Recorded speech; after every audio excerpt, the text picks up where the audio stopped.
It's recording. Okay, awesome. Thank you. Can you give me host rights as well? No, I can't. Okay, so I'm going to send you a link to agenda. No, I'll make you host.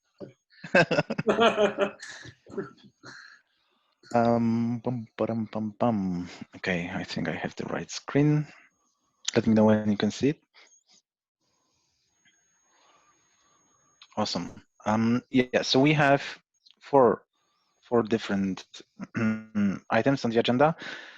First of all, I think the most important is some summary, the numbers from the conference, then the topic suggested by Paul about making meeting a bit friendlier for APEC.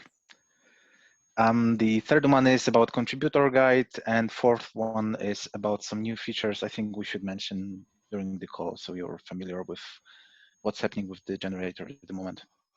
And these are like 4 items, but I guess not all of you maybe want to stay for the whole meeting. So is there any preference, like you joined for a specific item, or you're staying with for the whole call with us and we can just go with the order?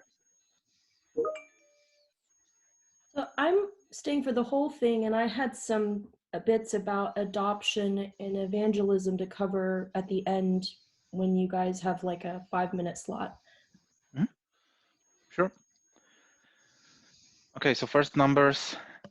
Let me switch the screen again because I have them in Markdown, or I'm just gonna paste them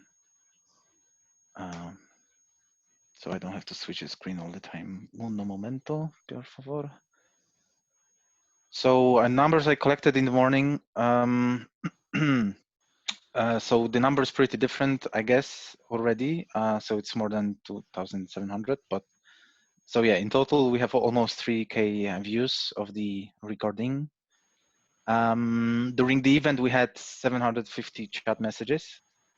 And at the highest peak was 288 concurrent users attending. But the most of the event, it was like something close to 200. So 288, of course, is the peak. And the last 2 hours, the number of concurrent users was dropping, and of course, the smallest amount of people left for us for the ending. But yeah, I'm okay with it. So that's if it comes to the event itself. And then after event, and here I'm not 100% sure how how the YouTube analytics works, because it says that we had like over 1,000 unique views after the after publishing the recording, but then it would mean that we had below 1,000 views during the meeting itself. But I remember that right after meeting, Eva shared with me and Fran a summary from YouTube that was clear that we had over 2,000 views during the whole event. So I'm not sure if I'm not 100% sure if the video information, is it like unique views or not views. So there's some numbers are not 100%, let's say, accurate. But what YouTube says, it's like 1,000 views, and interesting is to say that we are not doing any paid advertisement of the recording yet.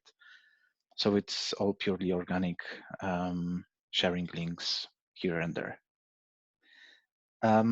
People spend average 30 minutes. So it's like purely for a given talk, which also makes sense that we will now split those, split the conference into separate videos and publish them separately, because it kind of also proves that people want a specific topic only. And interesting is that most picks are, of course, for our rockstar live demo master, Norberto, and then Kin, and at the end, Marc.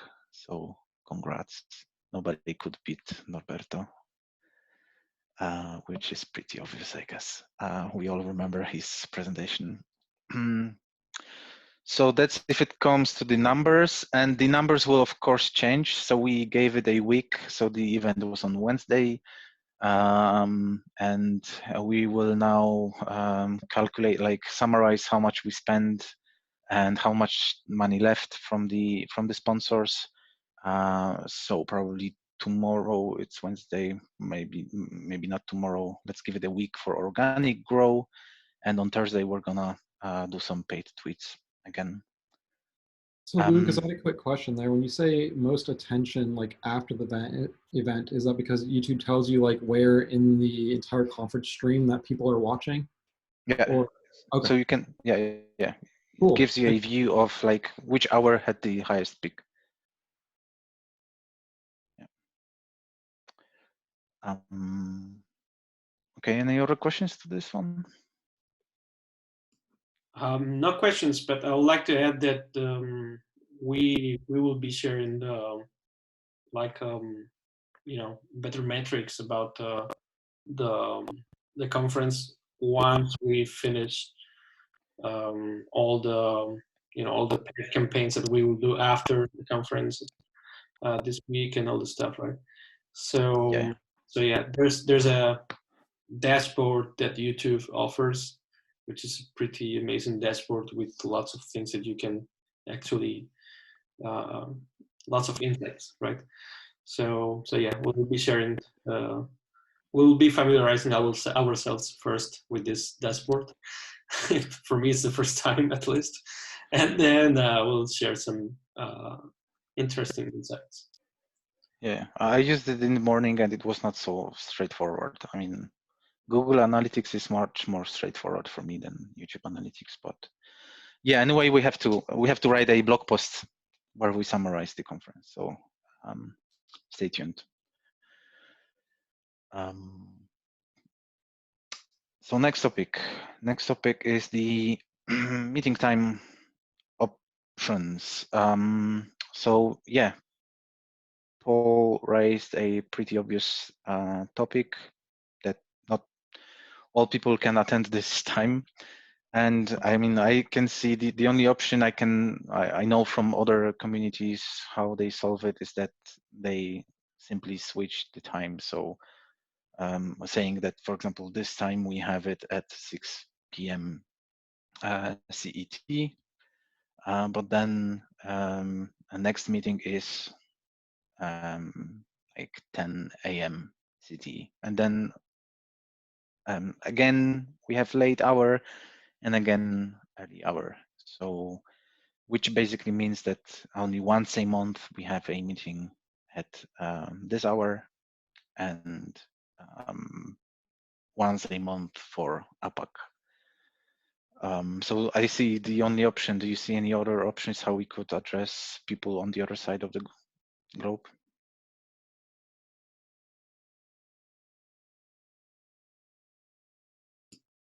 Not really. I think if we move the other thing that comes to my mind is doing 2 meetings, right? Instead of 1. But yeah, it's anyway, someone is gonna miss one of the meetings, so we can do this that you said, like one meeting is at 6 p.m. for us, and another meeting is, I don't know, I think it's 10 p.m. maybe for us, 10 a.m. for us. So it's 8 a.m. UTC or it's 4 p.m. UTC, right? We can switch, yeah. I mean, doing both, like 2 the same day, like morning, afternoon, I'm just afraid of overhead. Yeah, that's what I'm saying. That and that doesn't solve anything, right? Because you might miss a meeting where people are speaking about something you're interested in. So, so in any case, it doesn't make sense to double the meetings. Okay, so any objections to change that? What about maybe, I don't know, maybe we can explore, we can do this for now, like we can have one on the afternoon for us and one on the morning, like we can have one-on-one. But what about exploring something, I don't know, more async, if you want, right? More distributed, right? Like, I don't know. I was wondering if there is a tool for people to record something, or I don't know, or we'll record some questions and people can answer somewhere. I don't know. Well, I don't think it's even, it will ever replace the liveliness, right, of a meeting. But Yeah, there was a gentleman named Paul. He's the one who spoke first, and you know how he's based in Australia, and I can't remember if it was him or Matt Bishop, but I think it was Matt who is involved with the CNCF, and they have been solving the same issue to be more friendly to APAC. And I wonder if we could just reach out and ask what solutions they came up with, you know? But do you mean Matt or Paul? I think it's Matt. Is Matt the gentleman who works for Knative IBM? No, Matt Bishop is it's Doug. Link. Doug Davis. It's Doug. Doug Davis is from CNC, from IBM for Knative. Okay. So the experience I shared, I mean, I referred to that I had in the past was actually the Kubernetes, the CNCF. So they had meetings very friendly for US, but not even friendly for Europe, and that's how they solved it. So one meeting was in the for one globe, for one side of the globe, and the other meeting was always for the other side of the globe. So they were simply making like switching the hours every meeting. Nice. I was gonna mention one thing we did. So we were just doing the EU versus COVID hackathon, which was mostly like a European hackathon the last few days. And we had people, for example, from Singapore on the team. So what I did was I would record like a tiny little Zoom session that was also a whiteboarding session that we put in the Slack channel, so that when the people from APAC woke up, they could then kind of see like a 1 or 2 minute summary of, you know, and kind of like passing the baton to them. So that's just another idea.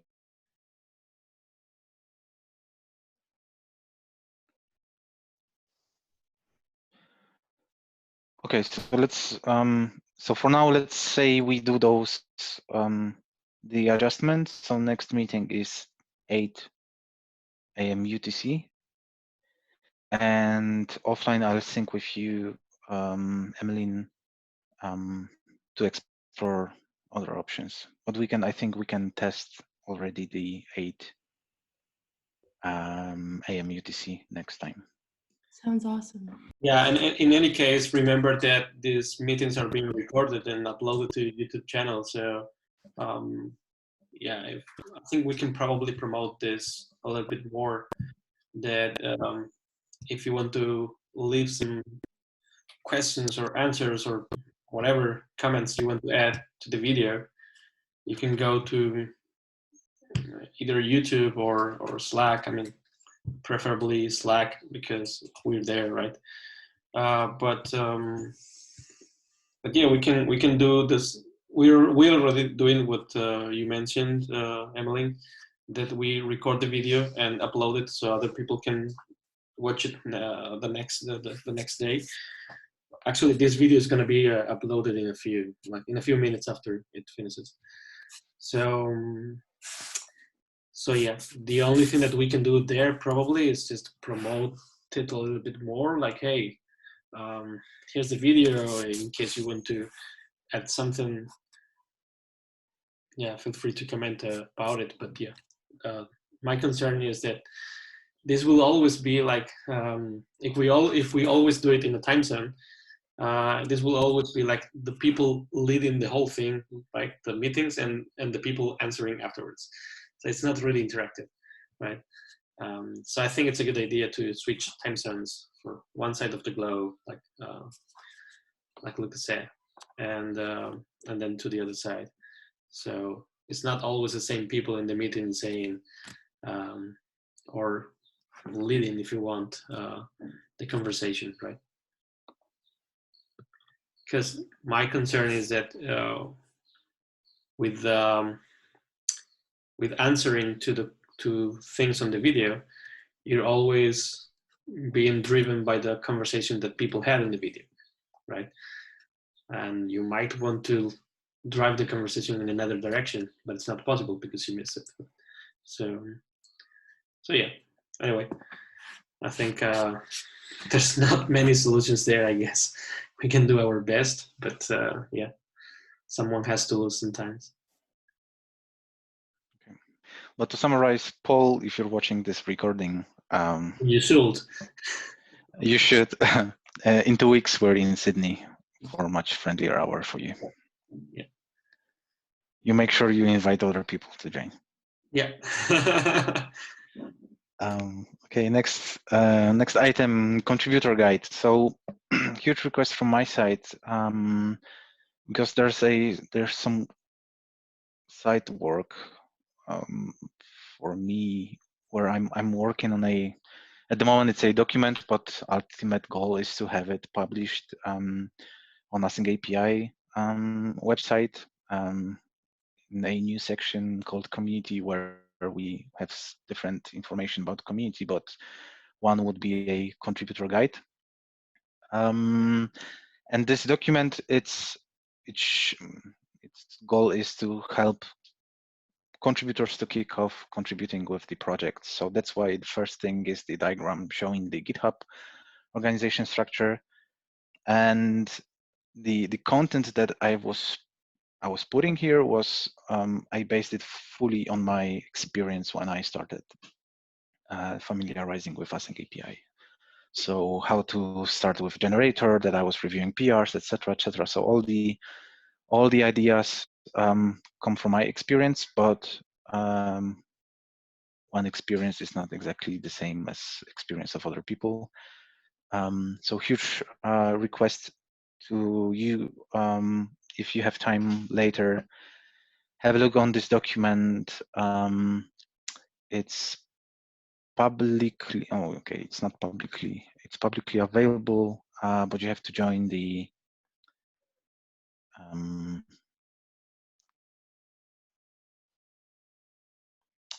AsyncAPI users mailing list that we use to manage access to the Google Doc documents. So once you're joining this group,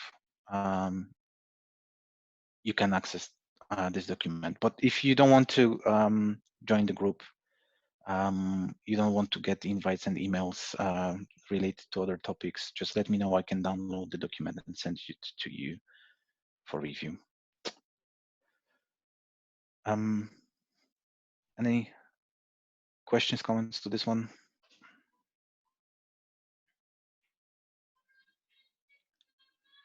Okay, awesome.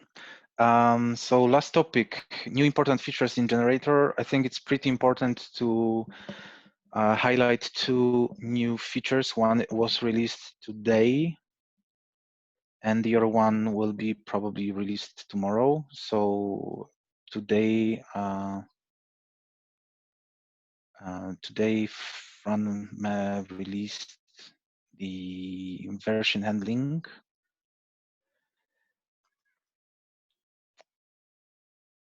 Let me show you the meet.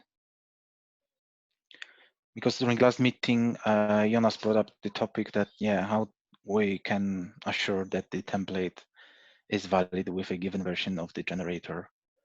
Wrong link, sorry. So basically what happened now is that we added a new parameter to the template config file, which is called generator. So in your template, within this parameter, you provide the information of what generator version is your template valid with. So if you want to, you can go to the HTML template, and there's a pull Okay. open, I guess. It's still open. I think so. That's exactly this. Yeah, this one. And it's approved. Perfect. I'll merge it after the call.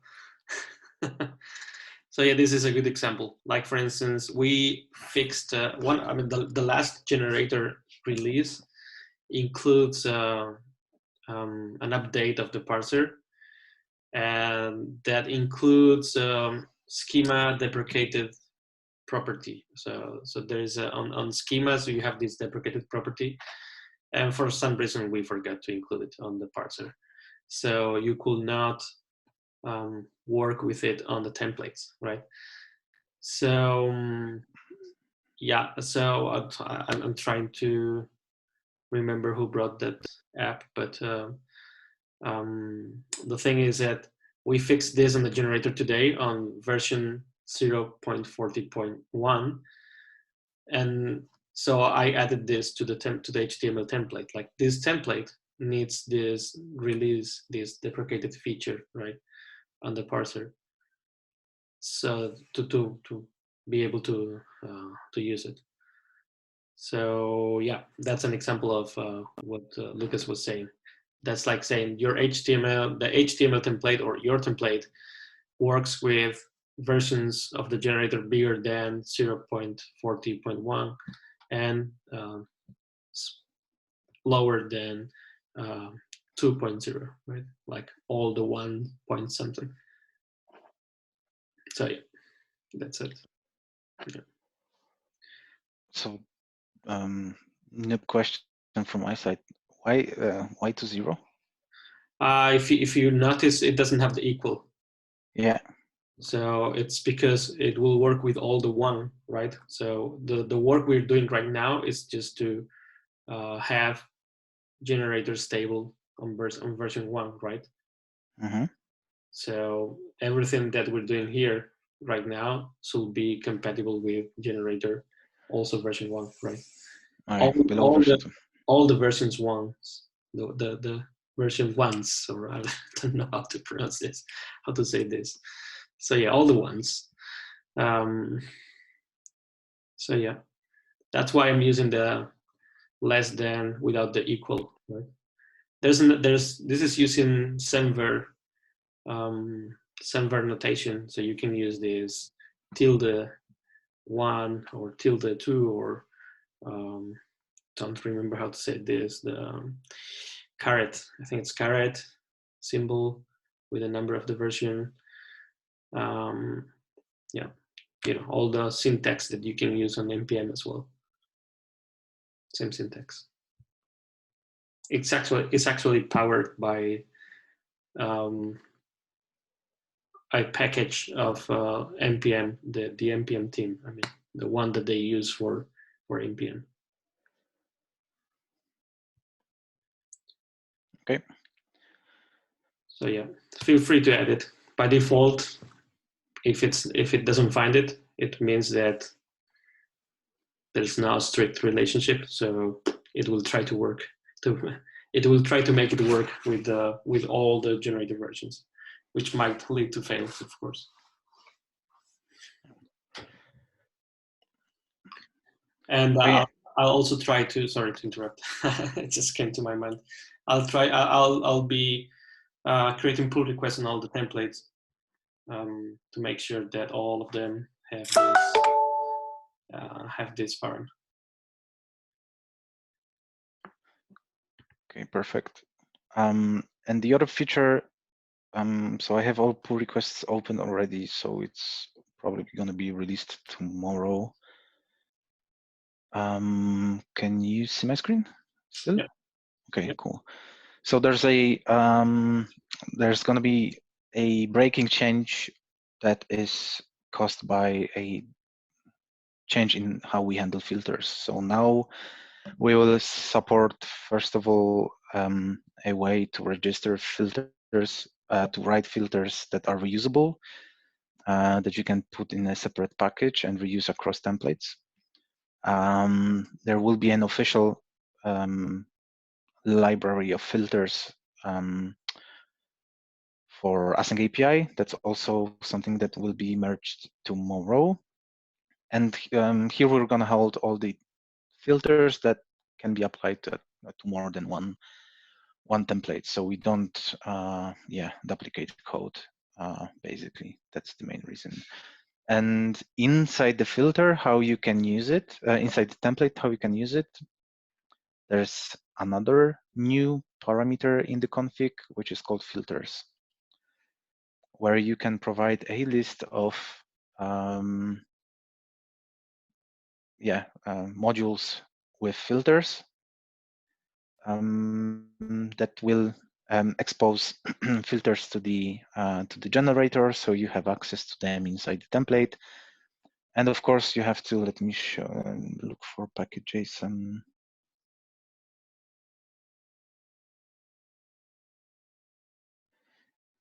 So you will have to add the generator, of course, to your dependencies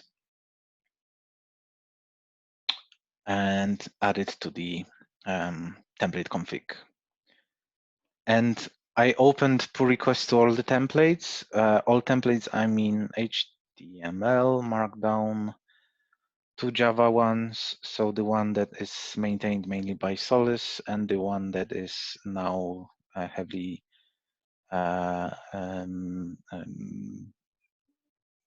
heavily contributed by Semen, and also the Node.js templates. The other ones that are not yet in master, which, sorry, Jonas, one is the one that you're working on, and the other one is the Python that Michael works on. You have to, once we release, you have to fix filters on your own in your templates, in those 2 templates, so the Python one and TypeScript. And basically, you're getting rid of the old way of exporting the filters with Nunjax environment. You simply write a simple functions, which makes it much easier to test them in the future as well. Any questions here?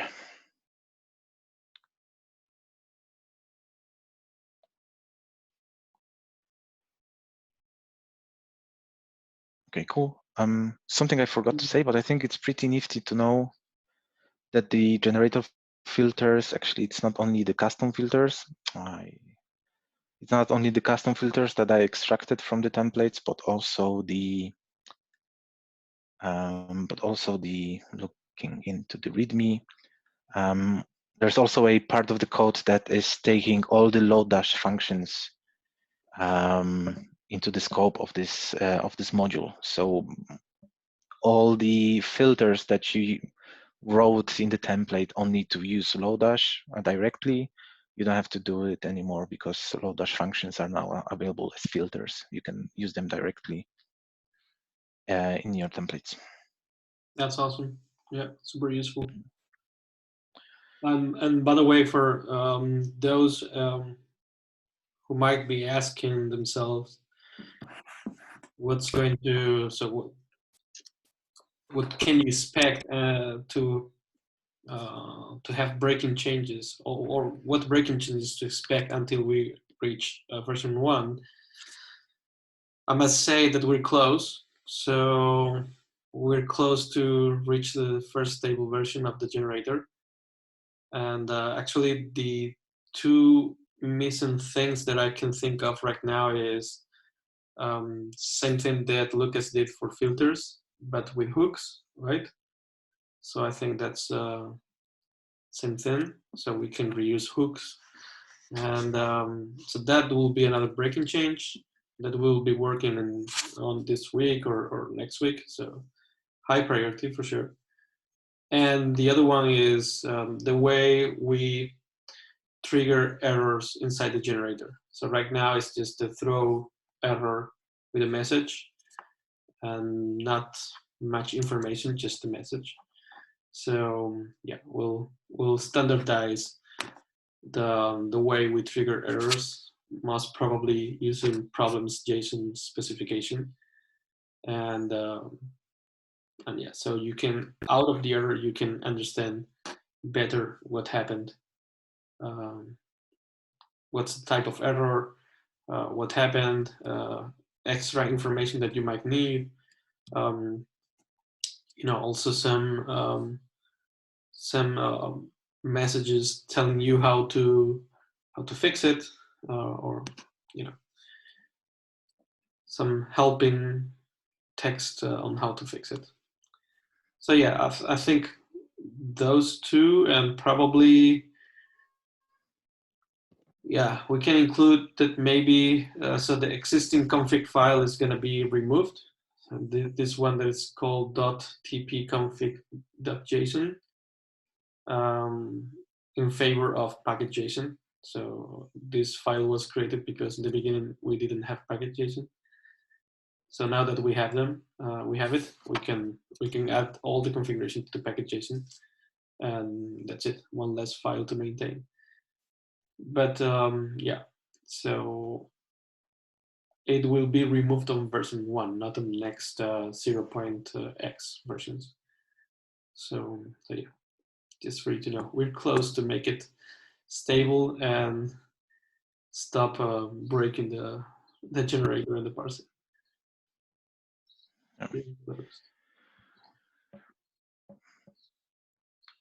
At least stop breaking it on purpose. It's good that you added it.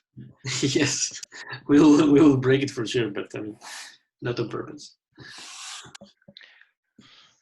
It's a feature. Okay, so it's all if it comes to the items from the agenda, and so Emmelyn, you can jump in with your topic. I will stop sharing. Hi, Lucas. I'll try to go as quick as possible and then put the items in Slack. So the FireCamp co-founders reached out to me. They're looking at adopting AsyncAPI. And so I'm encouraging them to join the Slack channel, use playground.asyncapi.io, and also request access to hub.asyncapi.io. And I'll just pass along any questions to the community. So I was thinking of doing a call for volunteers, and then I wanted to do some sort of a conference recap, at least on our dev blog. But it sounds like maybe I should coordinate with you, Lucas, and make sure that what I'm covering is different than maybe what's on the AsyncAPI blog. The other ways that I think I can do call for volunteers and kind of draw attention to the recording for the conference is, so API Days, they have like a mentor program, right? And so they've been asking me to write for that platform. So that's another place where I can chat with them. Lucas and I learned a little bit about what it's like to work with the Women Who Code Global office. And I came up with the idea that, I'd like to take on reaching out to local chapter leaders. Because, the global hub is obviously to support the local chapters. So that's one idea. And then Alan Denise had a feedback about adopting the spec that I need to share with you guys. I don't know the best way to do that, so let me know. And then I think just kind of coordinating the content with this group to say, hey, I've got these pieces of content, but I don't want to, for example, repeat or take away from what's going out on the AsyncAPI blog. So that's what I have. Thanks. So if it comes to the AsyncAPI blog, if there's basically there's no written rule that you have to write content somewhere only once. So for example, what I'm doing when I'm writing something on AsyncAPI blog, I'm also republishing to other platforms. I'm actually republishing, I have my account on Dev2, and I'm always, whenever I write something on asyncapi.com, I also republish it to Dev2 reach wider audience. And it's pretty, and it's normal. It's not, I'm not breaking any like world rules. That's typical. That's how you basically have to try to reach others. That's how many authors on Medium work as well, that they publish on their blog, but they also republish to Medium, for example, or other way around. So it's not a problem if we duplicate content. Of course, if there's a functionality like in Dev2 where you can specify that the original content, I don't remember how this link is called, but you specify the, sorry? Are you talking about content syndication? It's not, that's not only a node like indicate where the content is, but it's also canonical, yeah, canonical URL. So you specify that the, where is the original content. So also the crawlers and the SEO doesn't get crazy because of duplicated content. Okay. But if there's no such a functionality, then it's okay as well. So I would say let's republish wherever we can, because if people see it twice, they will just skip it. But if we can reach more people thanks to republishing and reusing content, yeah, okay. Let's do it. And then one tiny question to end it is, after joining the Google group, is that the best way to connect the Google Doc draft so that folks can provide feedback, you know, before that content goes out? I hope I mentioned that properly. So today it sounds like there's the Google group, and that's how members get access to docs. And I can take this offline. It's just a logistic. So it's not a perfect solution. So we did it at the beginning like this because we wanted to attract as many people as we can to join this group, because we so the fundamental idea behind this Google group is that we can send invites to different meetings, like the raffle we had for the prize today, or the conference, or the community call, because at the end it's always the best when most of the people, they expect calendar invite to get to the meeting. Okay, so that's why we wanted to have this Google group that works as a distribution list. So that's why some of the docs are accessible only if you join this group. But if we see it's a problem and it's kind of blocking people from collaboration, yeah, we should probably also as well change it, especially for documents that is supposed to be for contributors. And we can even because I had some different thoughts about this, and it's probably something that we should do. Even I should probably remove this restriction today, because then it's interesting. If you don't mind me mentioning, is like not some countries can't reach Google or YouTube. I think some parts of Germany can't reach YouTube. And so that was, you know, that was one of the hurdles that, you know, that I've had to handle in other roles or other, you know, things outside of open source community. But maybe we can discuss that at another time.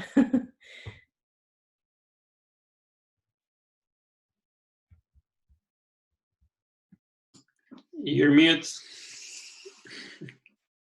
Excuse me, sorry.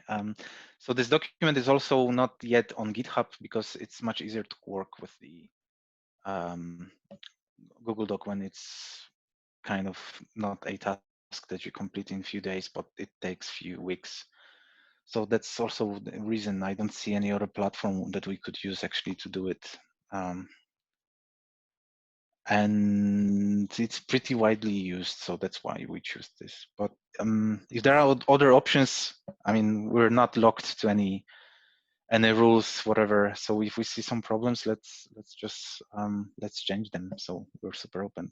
If there's a better solution, definitely let's use it. Yeah. Can you remind me the other topics? So it was blogging and the accessibility of this document. Sure. Yeah, I basically was just saying call for volunteers on a couple of platforms, and then a summary of the conference, as part of that, and then some feedback about adoption from Alan Denny's, and that's kind of it. So the adoption, we should discuss it, especially like depends on the size of the feedback. If it's just one-liner that we can transform into a GitHub issue, or is it more detailed feedback that you want to share? Sure, it's more detailed, and it's probably better if it comes from Alan, because I think it is highly technical, and also there's that good interaction between the group and him. So the best is to join the meeting if he wants to do it like real-time conversation. But if he doesn't want to join a recorded meeting, let him join Slack and discuss it on Slack. Okay, great. So that would be the best. Thanks. Because we're pretty responsive there as well, so we're not leaving questions unanswered for a long time. So we're not that community yet that is ignoring users. So we're still in the phase that we really care. Not that will change. I'm just saying. No. No. No, I mean, I think, yeah, what he said is true. Is the best way if you want to collaborate, anyone wants to collaborate or give feedback or anything, just send us a message on Slack, either public or private or whatever, or just join these calls, or just open an issue yourself and leave the feedback there in one or multiple issues, and yeah, let's discuss in the open. You know that issues don't have to be perfect, right? So all free, feel free to just you know, comment anything there on the issues. And if we think this is multiple issues into one, we will split it, and yeah, we can discuss there. I'm saying because this way other people can also look at it and can give their opinion, their voice, right? Not just us. We don't want to discuss things in the private for an open source project, right? So that's why. I mean, it's all obviously it's something that sometimes you have to do, like discuss something privately, because you just don't want to create so much noise, maybe.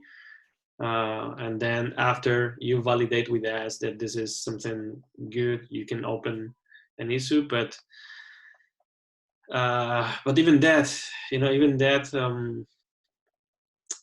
we can also be wrong, right? We can also do mistakes. So I think it's even better if you open an issue and other people can comment there.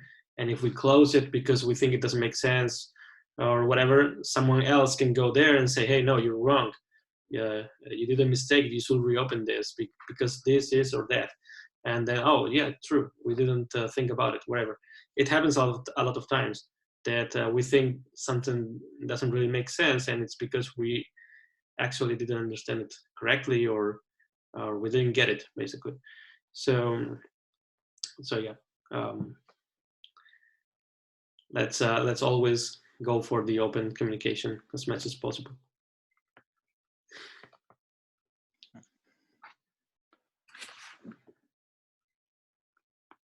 Any other questions, comments? I think Jonas had a question. Yeah, it was just about the whether or not the issue about generating classes is part of the first meta version of the generator. It's included in the release for version 1, but yeah, it's a good topic actually, because this is going to be a huge task. You mean the one creating projects and all the stuff, right? Yeah. Like, yeah. And this one, I'm not expecting to be a breaking change. I hope I'm not mistaken. But something that you can use probably during the generator before hook, which is something that Semen proposed. to have a generator before hook, so you can actually inject extra information for the templates to use, and that could probably work. Like using these libraries. Like for instance, I just want to use Java Pojo generator because my templates is only about Java. So you use the generator before hook with all this, with this library about generating projects. So I don't think it's going to be a breaking change. We for sure could probably explore it after we launch version 1, but I think it's something that even though it's not a breaking change, it will determine the path, the evolution path of the tool. So yeah, we'll try to tackle this before version 1, I guess. So this means in the next weeks. Yeah, because it's more the other templates I'm working on is basically stuck on this issue. Yeah. And the question comes up whether I should start tackling that or I'll just wait until Lucas or you. If you wait, I will ask you to wait for sure. Because I mean, I don't think it's gonna even take us a month to release version 1. I don't think it's gonna take that much.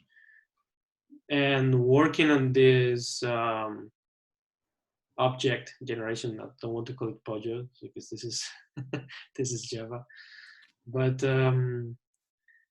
if you want to work on that, so if you want to have that feature, I think by leveraging QuickType, it shouldn't be that hard, unless I'm super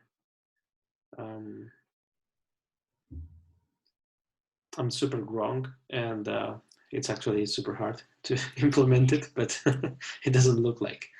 So yeah. Yeah, I tried using QuickType for some of the more complex schemas, using all-of and one-off, and it kind of lagged in that regard. So maybe you get into some trouble, but I don't know.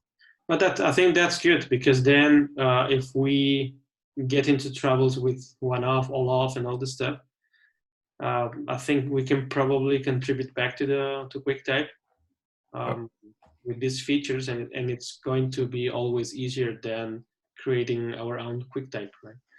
Yeah. Unless they are not willing to make any changes to the library. In this case, we can probably just fork it and maintain our own QuickType if you want, and go that way. But that path will only be taken in case they don't want to add more features, or they don't want to maintain it for some reason, which I hope is not the case.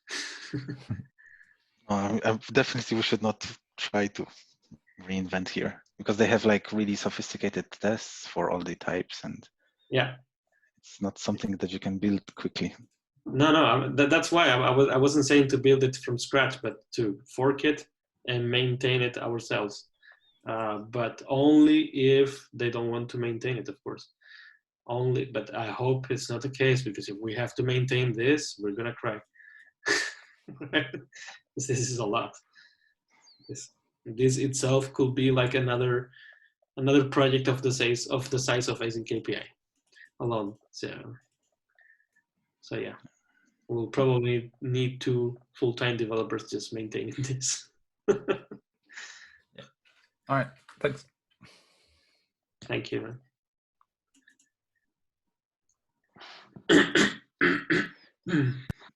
Any other questions? We have 5 minutes left.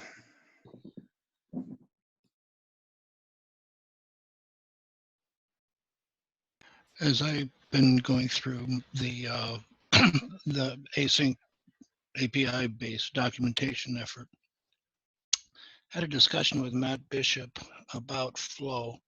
My use case is a lot of manufacturing, and have an abundance of Camel and Solace and AMQP and a whole host of other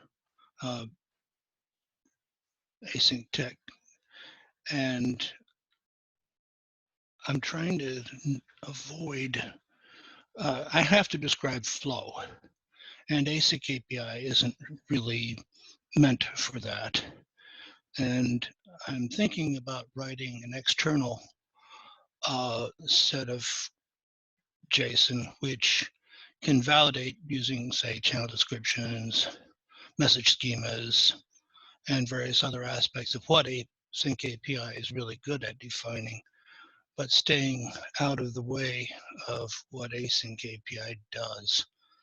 And I'm not sure exactly where I'm going with this.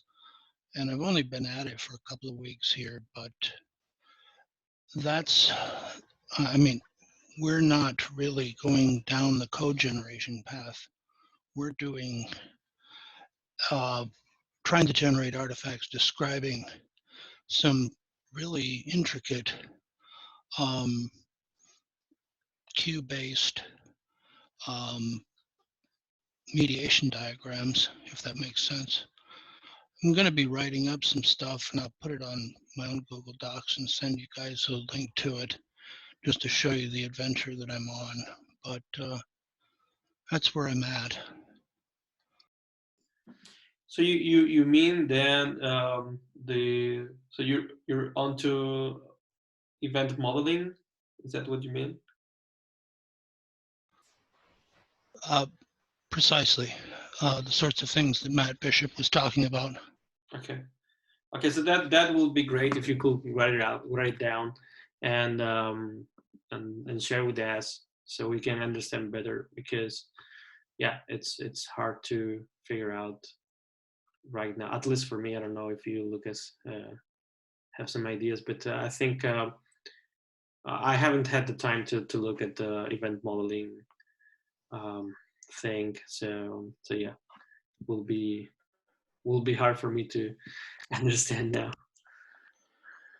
Same here. So if you can write some documents that explains what you're doing, that would be awesome. Yeah, that's exactly what I'm planning on doing. And I mean, I've been a year coming to terms with this enormous hybrid architecture as a technical architect, and Solace is getting involved as well. So I'm trying to stay on the gospel straight and narrow with Async 2.0. Is that where I should be heading?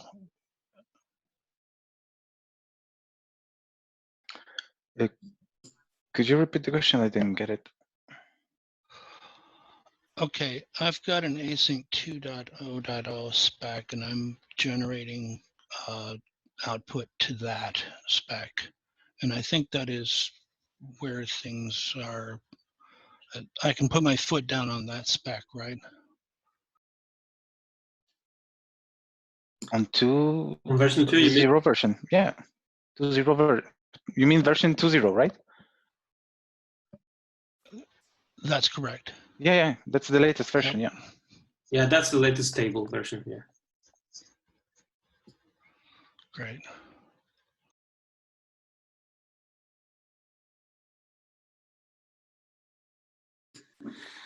Cool.